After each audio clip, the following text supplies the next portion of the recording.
Bismillah, Assalamualaikum warahmatullahi wabarakatuh. Alhamdulillah, wassalatu wassalam ala rasulillah wa ala alihi wa sahbihi wa wala.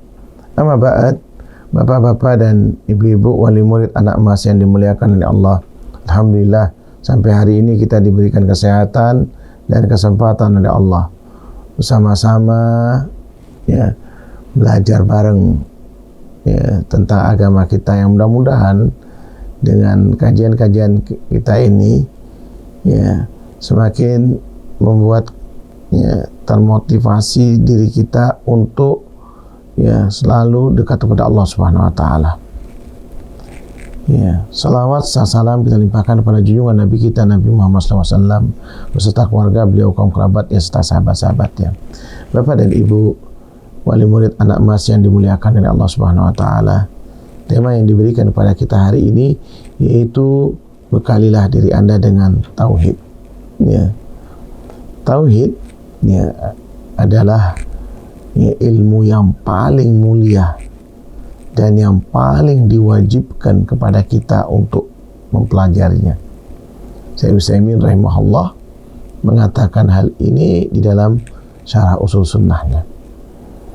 Ya, kenapa yang paling wajib dan yang paling mulia? Karena ya belajar tentang Tuhan yang kita ibadahi, ya Tuhan yang kita sembah, ya yang mana kata Rasulullah SAW nanti ya di alam kubur, ya sebagaimana hadis yang diriwayatkan oleh sahabat Al-Bara bin Azib, ya Rasulullah SAW mengatakan ya fil qabri ya, nanti di kuburan akan datang malaikat mungkar dan nakir bertanya tiga hal: marrabbuka wa madinuka wa man nabiyuka. Siapa Tuhanmu, siapa dan apa agamamu, dan siapa nabimu. Kalau dalam dunia pendidikan Bapak dan Ibu, ini merupakan kisi-kisi soal. Ya, Rasulullah SAW maha guru yang punya perhatian dengan murid-muridnya, ya umatnya. Maka Rasulullah SAW ya memberikan ini kisi-kisinya. Supaya apa? Supaya kita ini belajar, ya mencari tahu tentang ya mencari tahu jawaban tentang soal-soal tadi. Nah, makanya kita ya sekarang kita pelajari tentang Allah Subhanahu wa taala. Ya. Yang mana ketika kita mempelajari tentang Allah Subhanahu wa taala ini, sebagaimana oleh Allah firmankan dalam surah Ibrahim ya, ayat 27, yusabbitullahu alladhina amanu bil qauli tsabit. Allah akan meneguhkan orang-orang yang beriman dengan ucapan yang tetap ya, saat dia belajar di dunia ini, ya fil hayati dunia, dia pelajari dalam kehidupan dunia ini, wa fil akhirah, dan dia akan mampu jawabnya nanti di akhirat nanti, ya. Dan na'udzubillah min dzalik, kata Allah, wa yudhillullahu dzalimin. Allah akan menyesatkan orang-orang yang berbuat zalim. Ya, orang-orang yang berbuat zalim ini ya, orang-orang yang tidak mau belajar. Ya, udah dikasih tahu sama Rasulnya ya, kisi-kisi soalnya, dia malah santai-santai tidak mau belajar. Dan Allah Subhanahu wa taala wa yaf'alullah ma yasha. Allah melakukan apa saja yang dikehendakinya. Makanya kemudian Bapak dan Ibu wali murid anak emas yang dimuliakan oleh Allah Subhanahu wa taala, ilmu tentang Allah ini ya, ilmu yang paling utama. Semua ilmu bermanfaat, tapi tentang Allah Subhanahu wa taala adalah ilmu yang pertama dan yang paling utama yang harus kita ketahui. Ya, karena apa? Karena Allah Maha Gaib.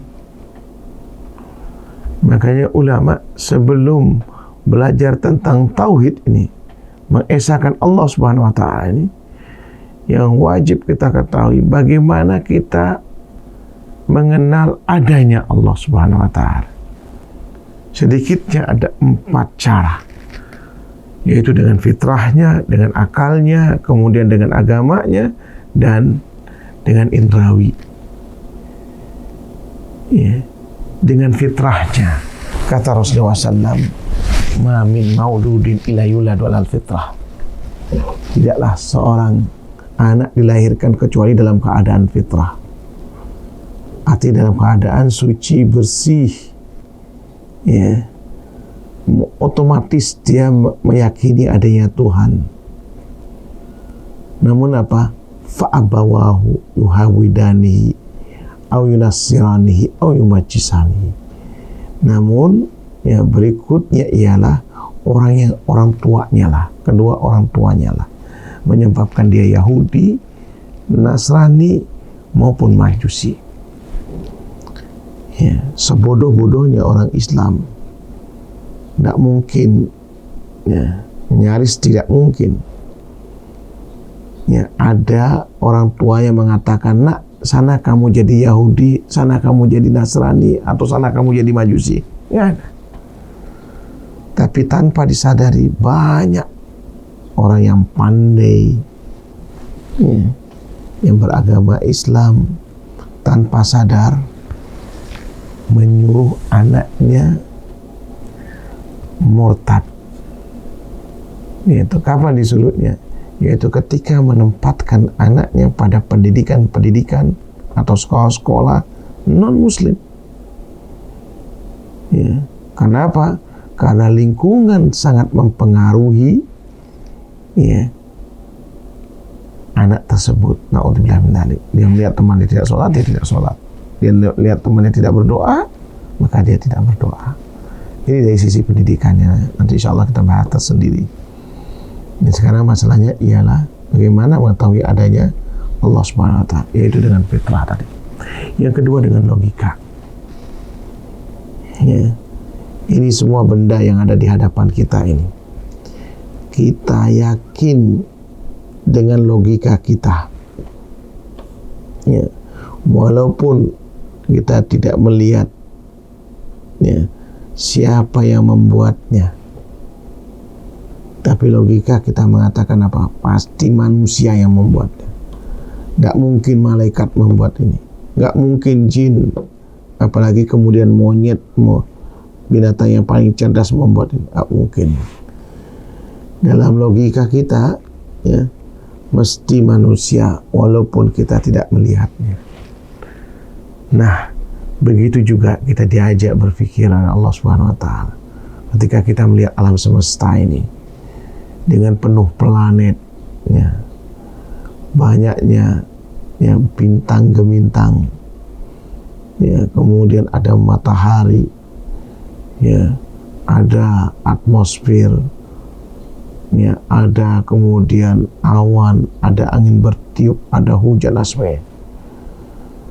Nah, itu, ya, nggak mungkin terjadi dengan sendirinya, atau dia menciptakan dirinya sendiri, tidak mungkin.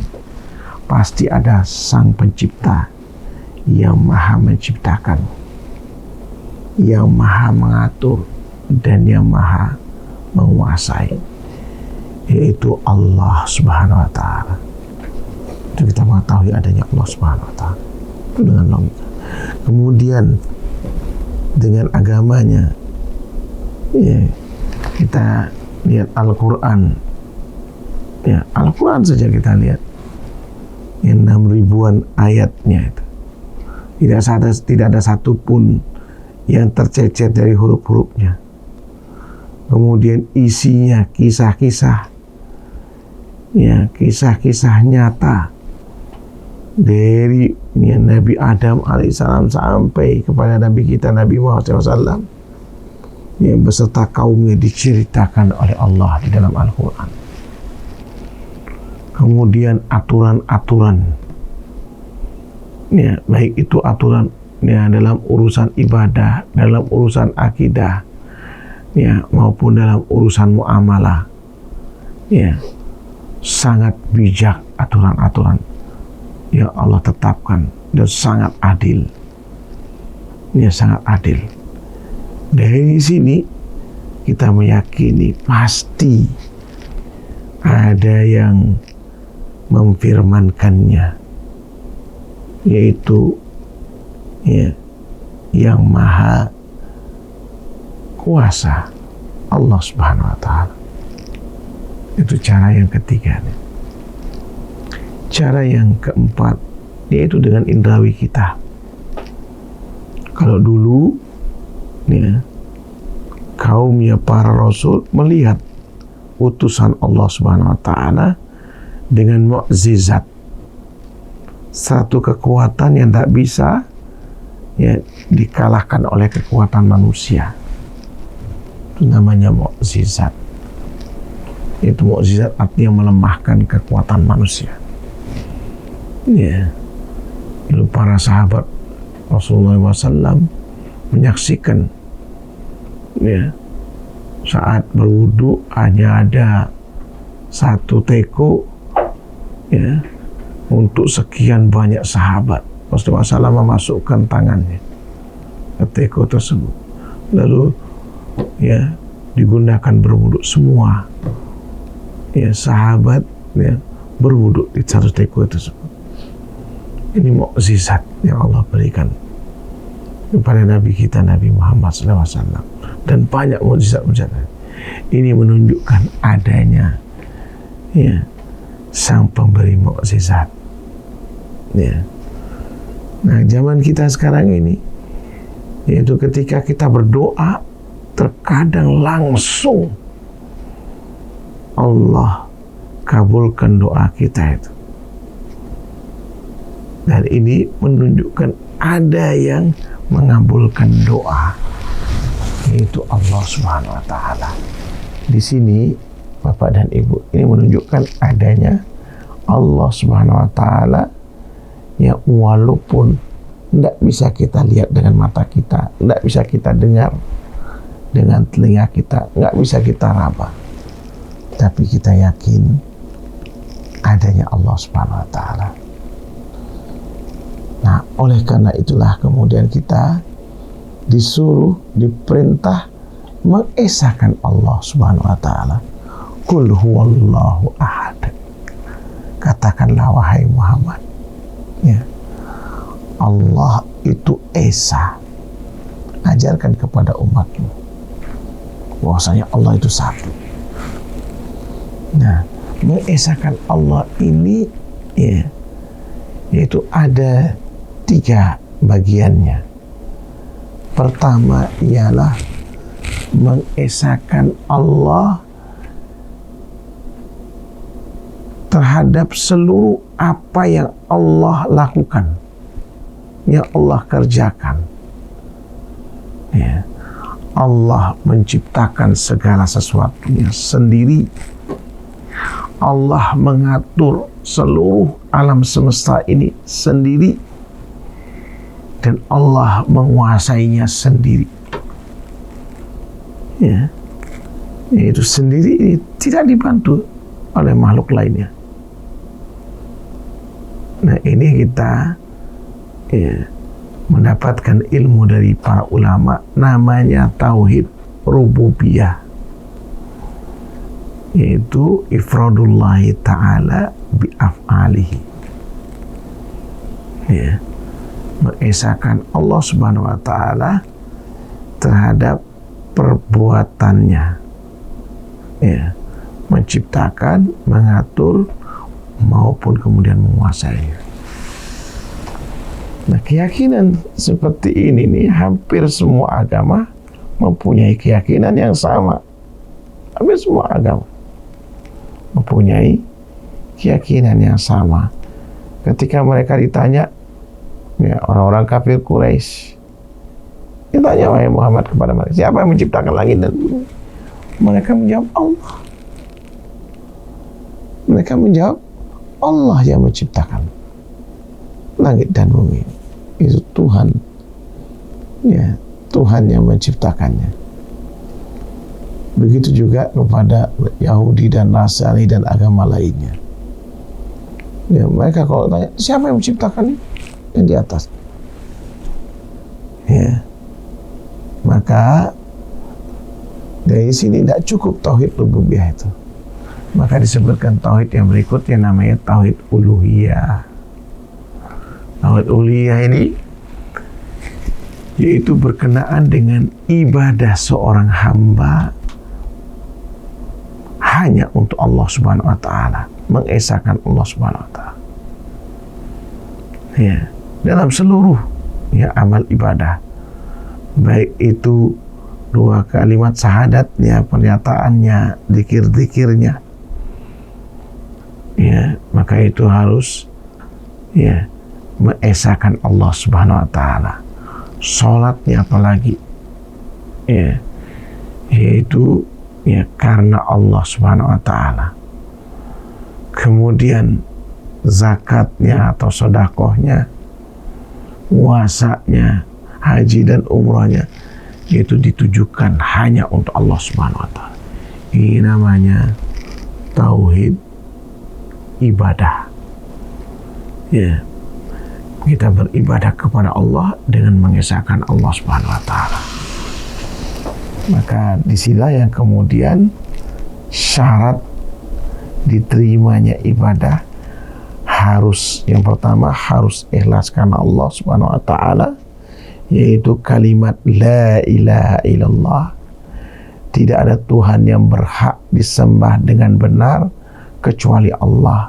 Artinya kita mengesahkan Allah di dalam kita beribadah. Ikhlas ini ya maknanya, definisinya di surah Al-Ikhlas. Qul huwallahu ahad, katakanlah wahai Muhammad, ajarkan kepada umatmu bahasanya Allah satu-satunya yang diibadahi. Allahus samad, Allah hanya Allah tempat bergantung. Lam yalid wa lam yulad, Allah membantah keyakinan ya agama yang mengatakan Allah melahirkan dan dilahirkan, dibantah oleh Allah. Maka kita tidak boleh ikut Yahudi dan Nasrani ya, yang punya keyakinan bahwasanya Allah punya keturunan atau Tuhan itu dilahirkan. Tidak boleh. Itu artinya kita belum ikhlas. Ya, walam yakul lahu kufuwan ahad. Ya, dan tidak ada Tuhan yang setara dengan Allah, yang sekufu dengan Allah, tidak ada. Ya. Nah, kita tidak boleh membenarkan agama non-muslim. Ya. Kalau kita membenarkan agama non-muslim, maka kita belum ikhlas. Ini makna daripada tauhid uluhiyah, tauhid ibadah, ya. Dan ini sebagai syarat diterimanya ibadah. Makanya kita perlu belajar tauhid ini. Ya, yaitu pertama harus ikhlas. Yang kedua yaitu harus sesuai dengan ajaran Rasulullah SAW. Jadi Bapak dan Ibu, ini tauhid yang kedua, tauhid rububiyah, tauhid uluhiyah. Kemudian ada tauhid yang ketiga, namanya tauhid asma wa sifat. Asma, nama-nama, ya. Walillahil asmaul husna. Allah mempunyai nama-nama yang maha indah. Ya, fad'u biha. Kemudian diperintahkan kepada kita untuk berdoa yang menggunakan nama-nama Allah tersebut, dan juga mempunyai sifat, ya, sifatullahil ula, sifat yang maha tinggi, baik itu sifat zat, ya, zat yang ada pada diri Allah Subhanahu wa taala, maupun sifat fi'liyah, sifat yang hanya Allah Subhanahu wa taala yang mampu melakukannya. Nah, ini Bapak dan Ibu, ini perlu kita ketahui. Ya, 3 tauhid ini. 3 tauhid ini apa dasarnya? Ya, hampir di seluruh surah dalam Al-Quran itu mengandung 3 tauhid. Ya, di antaranya surah Maryam ayat 69, kata Syekh Utsaimin, Rabbus samawati wal ardi wa ma bainahuma. Ya, ini penggalan yang pertama ini. Rabbus samawati wal ardi wa ma bainahuma. Tuhan yang mengatur apa yang ada di langit-langit maupun di bumi dan di antara yang keduanya. Ini namanya tauhid rububiyah. Fa'budhu wastabir li ibadatihi. Maka sembahlah Dia dan sabarlah ketika kalian beribadah kepadanya. Karena ini adalah berkaitan dengan ibadah, maka ini berkaitan dengan tauhid uluhiyah. Ya, tauhid uluhiyah tentang ketuhanan, dan tauhid uluhiyah inilah yang membedakan antara kita dengan mereka. Al-ahdu bainana wa bainahum as-salah faman tarakaha faqad kafar. Ini perjanjian kita dengan mereka, yang membedakan itu adalah salat. Siapa di antara kalian ia meninggalkan salat, kata Rasulullah SAW, maka dia telah kafir. Karena ini berkaitan dengan tauhid uluhiyah, tauhid ibadah, yang membedakan antara kita dengan mereka. Karena keyakinan terhadap tauhid rububiyah mereka juga meyakininya. Yang berbeda adalah tauhid uluhiyah. Kemudian Bapak dan Ibu, ya, penggalan yang berikutnya, hal ta'lamu lahu samiyya. Apakah engkau mengetahui ada yang setara dengan Dia? Ya, Syekh Utsaimin mengatakan, apakah di antara kalian mengetahui ya ada ya, yang mempunyai nama? Di sini menunjukkan tentang ya Allah mempunyai nama yang harus kita esahkan. Ini satu ayat tapi ada mengandung 3 tauhid. Ulama lain mengatakan juga, yaitu di dalam surah Al-Fatihah mengandung 3 tauhid. Ya, yaitu alhamdulillahi rabbil alamin. Segala puji bagi Allah yang mengatur alam semesta ini. Ini namanya tauhid ya rububiyah, karena berhubungan dengan mengatur alam semesta ini. Ar-Rahman Ar-Rahim. Ya, ini nama-nama Allah Subhanahu wa ta'ala. Maliki Yaumiddin. Ya, ini juga nama Allah Subhanahu wa ta'ala. Ya, ini namanya tauhid asma wa sifat. Ya, asma, nama-nama Ar-Rahman Ar-Rahim, wa sifat Maliki Yaumiddin. Ya, Allah yang menguasai atau raja di raja di hari pembalasan nanti. Kemudian yang berikutnya, iyyaka na'budu wa iyyaka nasta'in. Hanya kepada Engkau kami beribadah dan hanya kepada Engkau kami memohon pertolongan. Ini namanya tauhid uluhiyah karena berhubungan dengan ibadah. Jadi ketika ulama membagi 3 tauhid ini bukan semata-mata menurut akal pikiran mereka, enggak, bukan ngarang-ngarang. Akan tetapi berdasarkan firman Allah. Dibuatkan ilmu seperti ini agar kita mudah untuk memahaminya. Maka kita disuruh berbekal dengan ilmu ini. Jadi Bapak dan Ibu wali murid anak emas yang dimuliakan oleh Allah Subhanahu wa taala. Ya, bekalilah diri Anda ini dengan tauhid. Ya, bagaimana cara membekalinya? Belajar. Duduk dengan para ulama. Apalagi di daerah kita ini, di Bali ini sudah banyak ya majlis ta'lim. Ya, maka kita manage waktu kita dari sebulan, ya, minimal ya setiap pekannya itu, setiap pekan kita sisihkan waktu, ya. Setiap pekan kita sisihkan waktu, kita pilih mana waktu yang longgar buat kita, datang duduk bermajelis, ya, di hadapan para ulama, para ustadz, para dai, duduk agar kita kemudian terbekali ini dengan ilmu, ya, agar kita semakin yakin terhadap Allah Subhanahu wa taala. Allah Maha mengabulkannya. Nah, tanpa kita belajar duduk bersama, nggak akan bisa menambah keyakinan kita. Kita tidak akan termotivasi, ya, untuk melakukan ibadah-ibadah ini. Bahkan kita tidak tahu juga, ya, kalau seandainya rutinitas kita itu bisa bernilai ibadah, ya.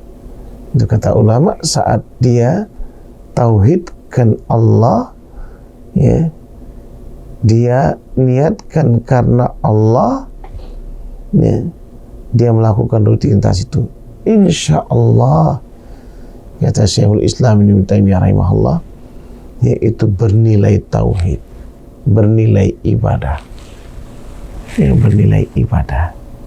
Bapak dan Ibu, wali murid anak emas yang dimuliakan oleh Allah Subhanahu wa taala.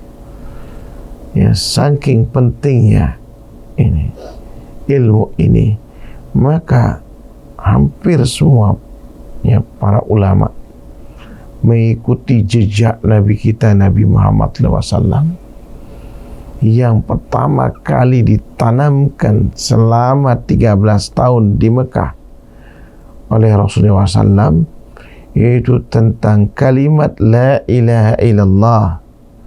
Tidak ada Tuhan yang berhak disembah dengan benar kecuali Allah Subhanahu wa taala. Kalimat tauhid. Yang namanya iman ini, kata Rasulullah SAW, al-iman, ya, bid'un wa sab'una syu'bah, yaitu ada 70-an cabangnya. A'laha qaul la ilaha illallah, kalimatut tauhid ini, yaitu yang paling tinggi adalah kalimat tauhid, yaitu kalimat la ilaha illallah. Tidak ada yang berhak disembah dengan benar kecuali Allah Subhanahu wa taala.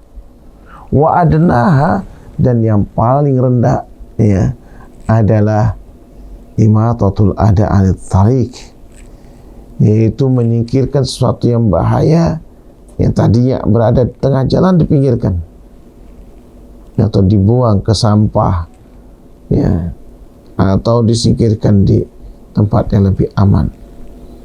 Itu orang yang mempunyai iman, dikaitkan dengan tauhid, kalimatut tauhid, la ilaha illallah.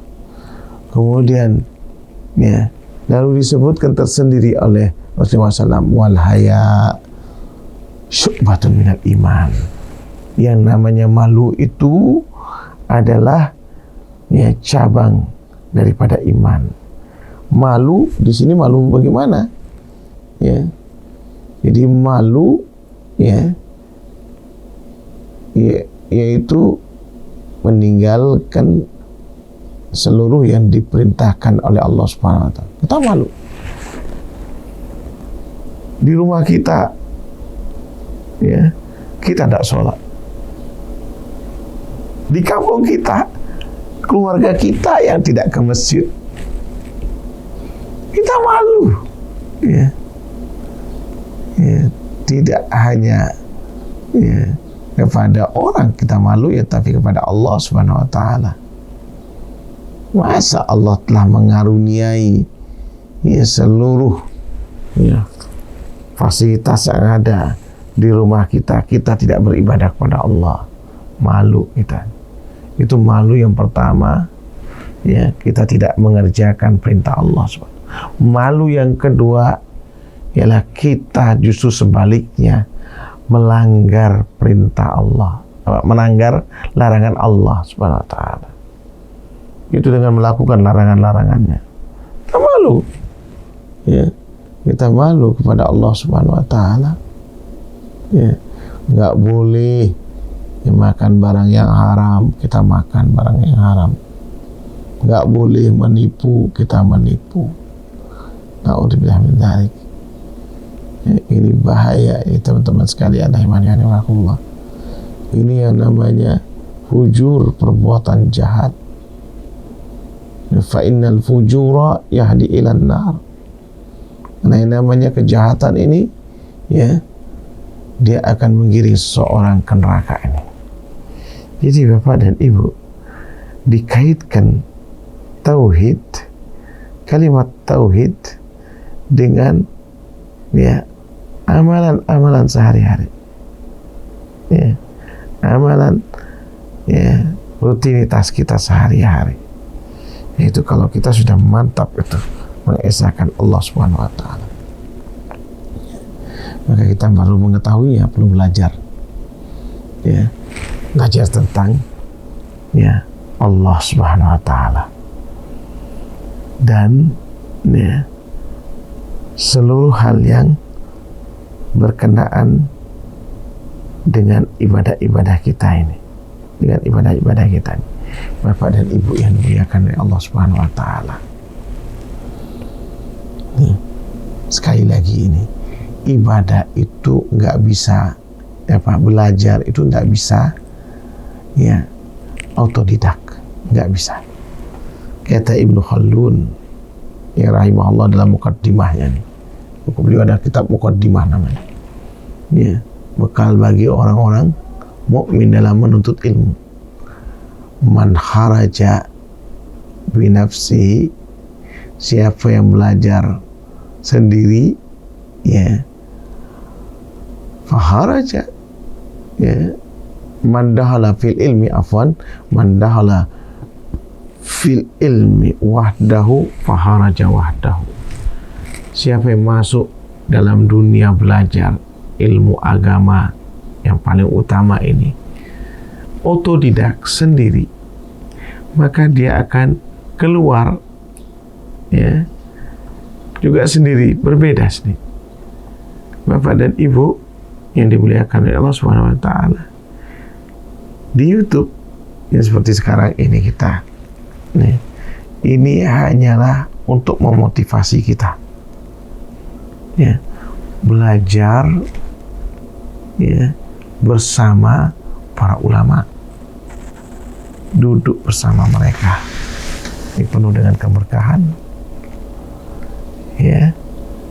Inilah bagaimana kita membekali diri kita ini, duduk, ya, bersimpuh di hadapan, ya, para ulama yang kata Rasulullah SAW, majtama'a qaum fi baitin min buyutillah, tidaklah satu kaum duduk-duduk di rumah Allah Subhanahu Wa Taala, ya, salah satu rumah Allah Subhanahu Wa Taala, kemudian yatluna kitab Allah wa yatadarasuna bainahum, dia membaca, ya, ayat-ayat Allah Subhanahu Wa Taala lalu mengkajinya, illa nazalat alaihimus sakinah wa ghasiyatuhumur rahmah wa hafat alaihimul malaika wa dzakarallahu fiman indah. Ya, orang yang bermajlis, duduk di satu majlis, dia akan mendapatkan 4 karunia dari Allah ini. Pertama, dia akan diberikan sakinah, tenang hidupnya, dia khusyuk, ya, beribadah kepada Allah Subhanahu Wa Taala. Ini karunia yang pertama nih. Wah,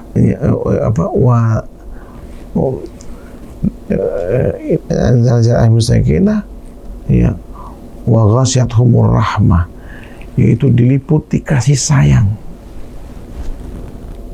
diliputi kasih sayang.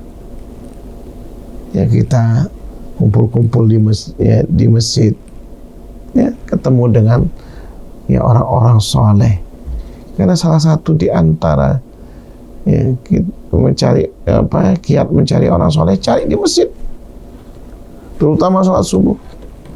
Insya Allah kita akan, ya, terbentuk, ya, diri kita ini juga menjadi orang yang saleh karena kita kumpul dengan orang-orang yang saleh. Apalagi kemudian ada taklimnya, di sini akan menimbulkan kasih sayang. Kemudian yang ketiga, yaitu kalau orang itu bermajlis belajar tentang agama, apalagi tentang tauhid ini, ya, wahafat alaihimul malaikah, para malaikat ada yang ditugaskan untuk datang ke majlis taklim, yaitu mendoakan mereka yang duduk. Ini kan ya, merupakan karunia dari Allah. Kemudian ya, keutamaan yang paling utama yaitu Allah sebut nama-nama kita ini di hadapan makhluk lainnya, di sisinya. Ya, nama-nama kita disebutkan di sisi Allah Subhanahu wa Ta'ala di hadapan para makhluk lainnya. Bangga ya dengan hamba-hambanya.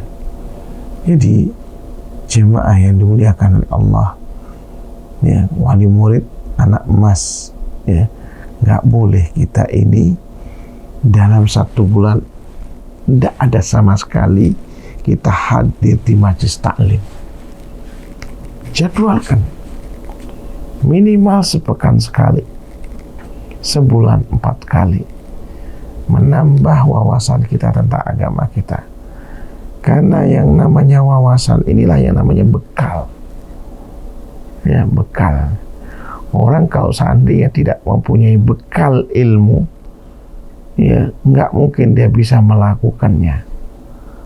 Apalagi kemudian meraih dari apa yang dia kerjakan. Sekarang kita mau cari duit saja, kita bekali diri kita untuk ya kita mempunyai ilmu dari profesi yang kita inginkan, misalnya mungkin pengusaha, harus ada ilmunya. Mau usaha apa kita ya sesuai dengan passion kita ini. Nah ini ya Bapak dan Ibu, itu kita bekali diri kita dengan, apalagi kemudian kita ini bakal dipanggil oleh Allah Subhanahu wa Ta'ala. Itu pasti ya kita akan kembali kepada Allah Subhanahu wa Ta'ala. Maka apa? Kita harus berbekal ya dengan ilmu tauhid, ilmu yang paling mulia. Wa tazawwadu fa inna khairaz zadi taqwa. Berbekalah kalian, dan sebaik-baik bekal yang kalian bawa adalah takut kepada Allah, ya, dengan tidak menyekutukan Allah Subhanahu wa Ta'ala dengan sesuatu apapun. Karena lawannya tauhid adalah asyirk. Dan ketika naudzubillah min dzalik, ya, seseorang melakukan kesyirikan, inna syirka la dzulmun azim, sesungguhnya namanya kesyirikan itu adalah kezaliman yang paling besar. Kenapa? Karena dosa syirik, lawan daripada tauhid ini, dosa yang tidak akan pernah diampuni oleh Allah Subhanahu wa Ta'ala. Maka harus tahu, tidak boleh kita ini ya beribadah kepada selain Allah Subhanahu wa Ta'ala. Dan kadang-kadang kita niat ibadah, tidak tahunya gara-gara kita tidak punya ilmu, justru melakukan kesyirikan. Ya, innallaha la yaghfiru ay yushraka bih wa yaghfiru ma duna dzalik. Sesungguhnya Allah tidak akan pernah mengampuni dosa siapa saja yang melakukan kesyirikan kepadanya, tapi Allah mengampuni ya selain itu. Jadi jamaah yang dimuliakan oleh Allah Subhanahu wa Ta'ala, yang namanya tauhid ini harus kita pelajari sebagai bekal, sebagai perisai buat kita agar kita tidak melakukan kesyirikan. Mudah-mudahan ada manfaatnya. Kurang lebih ana minta maaf.